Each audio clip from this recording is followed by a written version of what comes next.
From the beautiful Finger Lakes region of upstate New York, this is the Dental Lighthouse Podcast. We take questions from anyone in the dental profession and discuss what it takes to win not only in dentistry, but in life.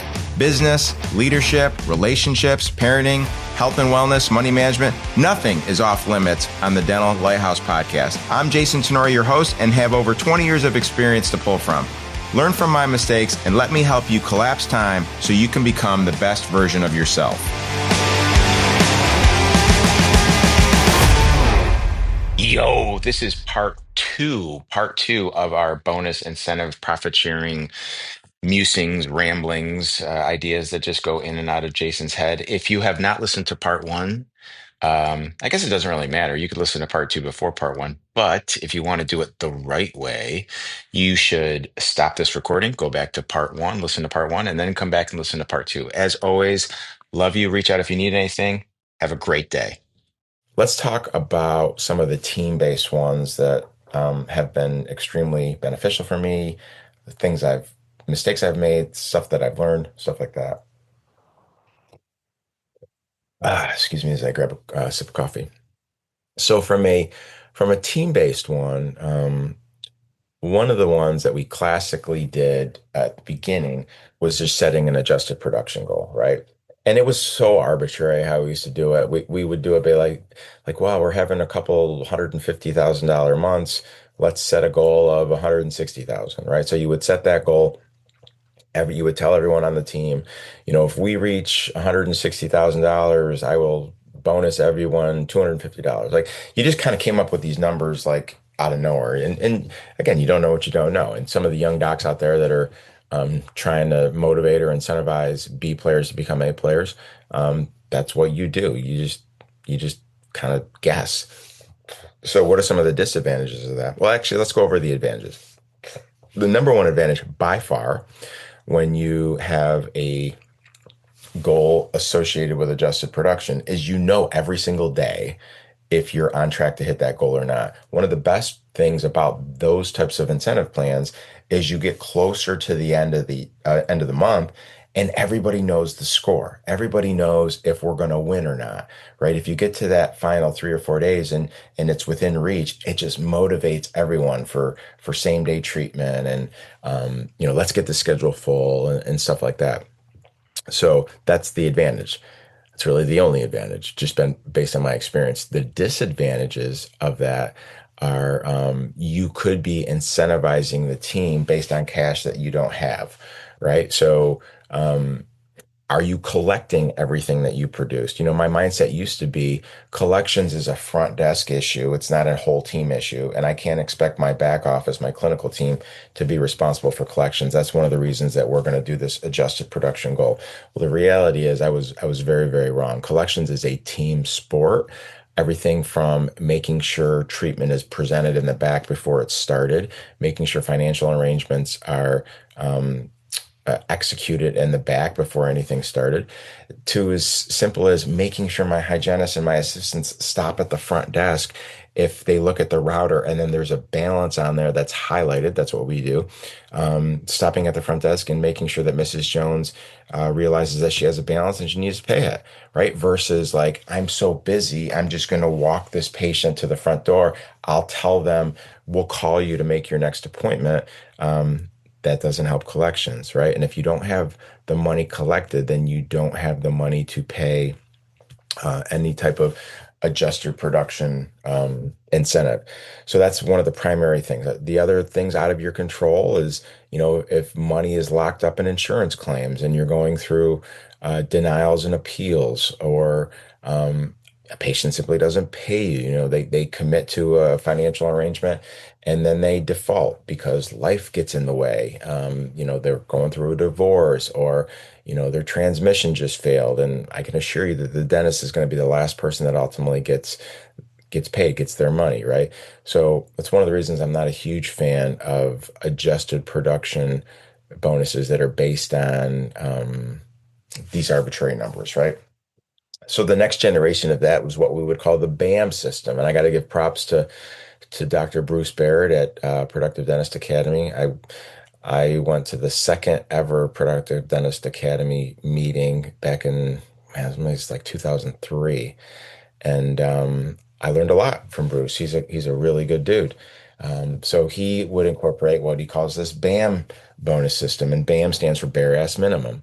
And Bareass Minimum is basically what's the break-even point that this office needs to bring in to to turn any level of profit, right? So what you need to do is look at your P&L, and you need to, I would encourage you to kind of have your P&L on one side of the screen, and then a Google Doc or spreadsheet on the right side of the screen, and you basically put in all of your expenses. So obviously expenses like wages and utilities and rent and supplies are going to go in there. But what docs don't put in there because they forget is your debt payments, right? Those are after profitability expenses that typically aren't on a P&L. So you can't just copy and paste the P&L over to your BAM number. So it's all of the traditional expenses plus your debt payments plus your expected tax payments. As a general rule, for me, it's 25% of profitability. Um, Plus owner distributions. Now, be fair with this number, but you should also, as the owner, as the person that's taking all of this risk, you should ultimately realize a benefit to ownership beyond your compensation as a clinician, and to be honest with you, beyond your compensation as a CEO. If you don't know what I'm talking about, then I would go back and listen to some of those podcasts, because you should be getting paid out of three different buckets: out of the clinician bucket, out of the CEO or clinical director bucket, and then out of the owner distribution bucket. Again, conversation for another day. I've done podcasts on that. Go back and listen to them. So all of those numbers get incorporated into this BAM number. So now you have an idea on what does it take on a monthly basis to break even. Let's say that number is $200,000. It is what it is. Whatever the number is, you can't argue with it. It's based on historical data. So if the BAM number is 200,000, then everyone on the team knows that we need to bring in $200,000 to break even. Now, everything above and beyond that, again, kind of using the Delta formula, everything above and beyond that, I will share a percentage with the team. And we used to share anywhere from 20 to 25% with the team. So simple math. Let's say if your BAM is 200,000, and you guys do 230,000, that's a $30,000 delta.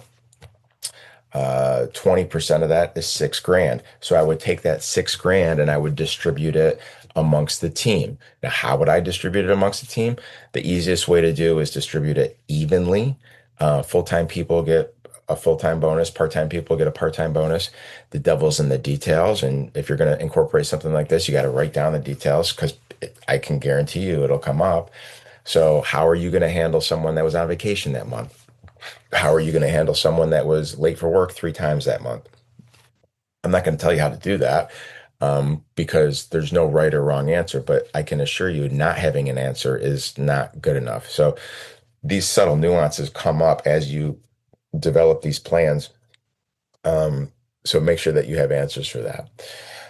And again, that system is good. One of the disadvantages of that system, again, if you do it based on revenue, you protect yourself a little bit. But if you do it based on adjusted production, then you just want to make sure that you're collecting everything that you produce. And sometimes there can be a little bit of a lag, as you know. So that's another system. Again, I'm not going into the weeds on any of these systems, but that's another system that works. And then finally, kind of what we've settled on the last 2 to 3 years, and we've refined it. We've made mistakes, and we're only human. Is a true profit sharing system. So I am very, very transparent with all of our numbers. So we basically told each office, and it depends on where they're at from a maturity perspective, but for the sakes of this argument, let's say 15%. So we want each office to have a profitability margin of 15%. So again, that's based on the top end number of revenue, not production or adjusted production, but revenue, all the way through those expenses: wages, dental supplies, office supplies, rent, CE, all of them, right? And then you get a certain dollar amount left in the bank. and that's your profit. Now that profit needs to be spent on certain things like debt and like tax payments. But this particular plan doesn't consider that. So that's why we're just going with a flat percentage. I want this office to be at 15% profitability after everyone gets paid, including the doctor. And if they hit that 15% number, then again, the delta, anything above 15%, I'll share with the team. Could be 20%, 30%. You have to figure out the math on that. One of the reasons I truly love that is because it incentivizes the team to do two things, to drive revenue, but also keeps them mindful of collections. I'm sorry, of expenses, right? So why is my dental supply bill so high? Why is my lab bill high? How do we figure out a way to get wages down? Like these are questions that start to get asked at team meetings because they ultimately want to win. And for that particular office to win from a data perspective, they want to be at 15% profitability at least. And then they know that they're going to be able to have the delta of that shared with them. Many of you will struggle with that particular model because you have to be very, very transparent with the numbers. And now, again, no judgment, but once you get to the point where you're comfortable being transparent enough with the numbers, in my opinion, it's the best system that we've had so far. It protects the owner from a cash flow perspective. It protects the owner from a profitability perspective. So there's money left over to pay the taxes, to pay the debt, and to give them a little bit of an owner distribution. And it also incentivizes the team. They know clear as day what the revenue number is should be, what the expense number should be, and they're being treated like an owner. They're having conversations of like, how do we get our profitability to this particular percentage? As you guys probably heard me say on a podcast recently, a couple weeks ago, we had our quarterly meetings. And for those of you guys that don't know, a big part of all of our quarterly meetings is to developing a rallying cry or what's most important now. And we had some offices that said, okay, the most important thing right now is getting back to basics. And other offices that said the most important thing now is over communication because we have new team members. Had a couple offices where they're like, the most important thing now is getting back to profit, like, experiencing profit sharing on a regular basis. So they're defining objectives for that rallying cry was what do we need to do on a moment to moment to moment basis to make sure at the end of the month or the end of the quarter, we're profitable. We're eligible for profit sharing. I love it. I absolutely love it. Again, all within the confines of the core values and making sure that we're treating the patient like they deserve to be treated, make sure we're treating the team like they deserve to be treated. That's a non-negotiable. But it's been my experience that these types of programs work. Again, just to kind of reiterate what I said at the beginning, assuming that we're not trying to motivate C players to do their job, assuming we're trying to motivate A and B players that already are doing their job, that are getting paid a fair wage to do their job. We're trying to incentivize or motivate them to go above and beyond, to think like an owner, to reap some benefits like an owner. So in that regard, all of these plans have advantages and some minor disadvantages. So I hope that unpacking that again, I know I talked about a lot of different things in a short period of time.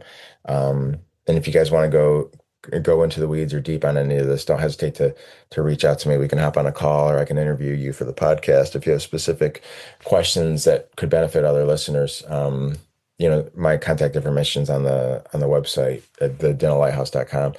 And again, I want to thank you guys for being listeners. And if this content is bringing you any value, please consider going to wherever you listen to podcasts and leaving us a review. We've gotten a handful of reviews over the last couple weeks, and they light me up. They fill my cup. And when some of you guys say things like, this is real tactical information that I get a chance to use, right away, like that gives me peace of mind that I'm doing the right thing, and I'm ultimately fulfilling my purpose of service and just trying to collapse time for you guys and help you get to where you're very capable of getting in as short a period of time as possible. So if you could take a few minutes, leave me a review, mention who you are. I can give you a shout out in future podcast episodes, but it would mean a lot to me.